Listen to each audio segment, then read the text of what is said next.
Last month, I told you that the Toronto market might finally be showing early signs of recovery. Sales were picking up. Inventory actually went down for the very first time in 2025. That was July. But what about August? August is usually a quiet month in Toronto real estate. Buyers and sellers go on summer vacation and the market slows down. So the big question is, did those recovery signals carry through, or did the summer slowdown take over? If you enjoy this kind of video that I track the market very closely with insights that you won't find anywhere else, make sure you subscribe and hit the bell now.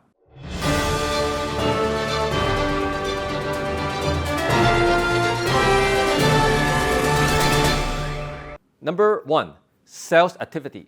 July gave us a nice surprise. It was the busiest July in 4 years, with more than 6,100 sales. But what happened in August?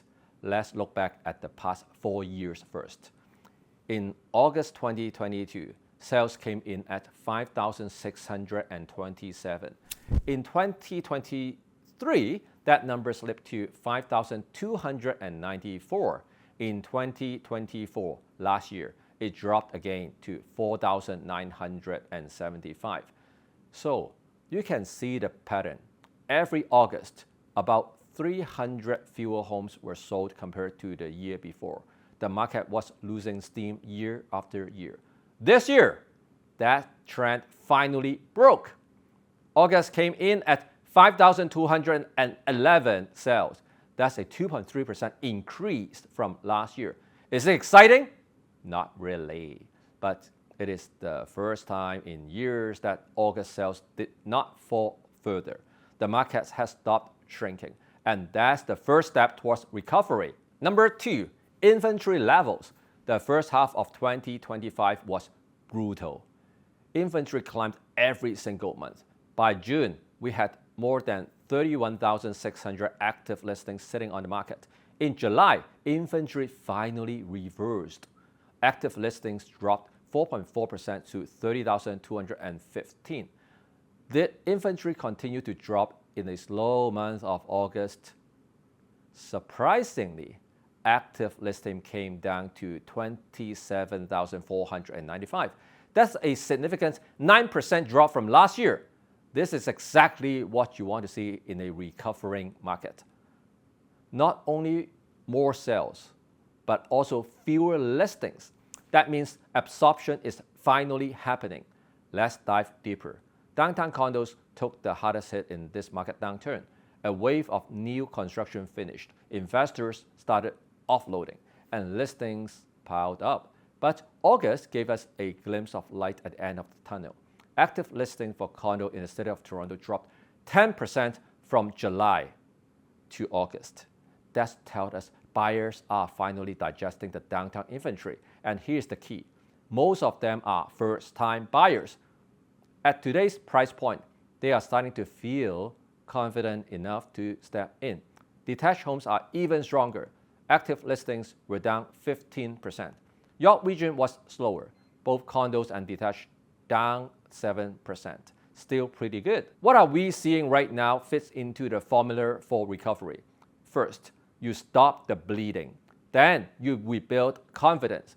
And when inventory starts shrinking while demand is picking up, that's when momentum starts to build up again. Number 3, prices. Inventory is coming down. That's encouraging. But still, we have 27,000 active listings on the market. That's a lot of inventory for buyers to digest. And with that much supply, prices are not looking pretty. The big headline this August, even detached homes in the city of Toronto had an average price drop of 10% compared to last year. Condo in the city of Toronto look better on paper, down only 2% year over year. That's mainly because condo prices already took their big hit earlier in the downturn. If you step back and look at all property types, today's prices are still roughly 20 to 25% below the peak. And the reality is prices probably won't see real improvement until inventory gets cut down much further. So when is that going to happen? Let's do a projection. Back in August 2019, we had just 16,000 active listings. That's almost 40% lower than where we are today. Inventory declined 9% from July to August. Let's just say inventory keeps declining at an average of just 5% per month. How long is it going to take for us to get back to the 2019 inventory level? Around 11 months, which means about a year from now, the market should look a lot better than it does today. So if you are a seller thinking about listing right now, think twice. Do you absolutely have to sell? If you want to talk about how to position yourself in today's market, schedule a call with me at the link below.